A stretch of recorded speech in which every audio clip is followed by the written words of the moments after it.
அனைத்து பருவ நிலைகளையும் தாங்கி வளரக்கூடிய 109 புதிய பயிர் வகைகளை இந்திய பிரதமர் நரேந்திர மோடி அவர்கள் அறிமுகம் செய்துள்ளார். இந்த புதிய பயிர்களின் விதைகள் அடுத்த 3 ஆண்டுகளில் விவசாயிகளுக்கு வழங்கப்பட உள்ளது பற்றி விளக்குகிறது இந்த செய்தி தொகுப்பு.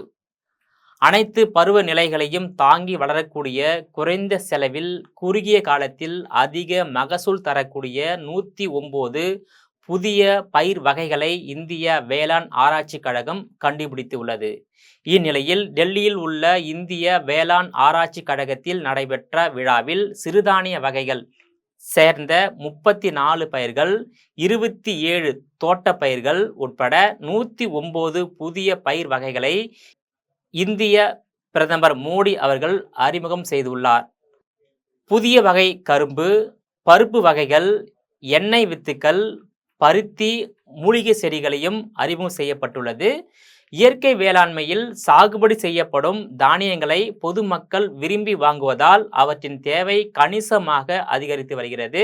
எனவே இயற்கை வேளாண்மையில் விவசாயிகள் தீவிர கவனம் செலுத்த வேண்டும். புதிதாக கண்டுபிடிக்கப்படும் பயிர் வகைகள் குறித்த விவசாயிகளிடம் வேளாண் விஞ்ஞானிகள் தெளிவாக எடுத்துரைக்க வேண்டும் எனவும் நரேந்திர மோடி அவர்கள் கேட்டுக்கொண்டுள்ளார். தற்போது வேளாண் துறையில் அறிமுகம் செய்துள்ள 109 புதிய பயிர்களின் விதைகள் அடுத்த 3 ஆண்டுகளில் விவசாயிகளுக்கு வழங்கப்படும் எனவும், இந்த புதிய ரகங்களுக்கான சாகுபடி செலவு மிக குறைவாகவும் மகசூல் அதிகமாகவும் இருக்கும் எனவும், இதன் மூலம் விவசாயிகளின் வருவாய் பெருகும் என மத்திய வேளாண் துறை அமைச்சர் சிவராஜ் சிங் சவுகான் தெரிவித்துள்ளார். மேலும் தமிழகத்திற்கு ஏற்ற பயிர்களான கல்ப சுவர்ணா, கல்ப சதாப்தி ஆகிய 2 புதிய தென்னை மரங்களும் அறிமுகம் செய்யப்பட்டுள்ளது. இதில் கல்ப சுவர்ணா உயரம் குறைந்த தென்னை மரமாகும். இது இளநீர், கொப்பரை தேங்காய் உற்பத்திக்கு ஏற்றது. ஆண்டுக்கு 130 இளநீர் தேங்காய்கள் மகசூலாக கிடைக்கும் எனவும் குறிப்பிடப்பட்டுள்ளது. குறிப்பாக கல்பா சதாப்தி என்பது உயரமான தென்னை மரம், பெரிய தேங்காய் வகையை சேர்ந்தது.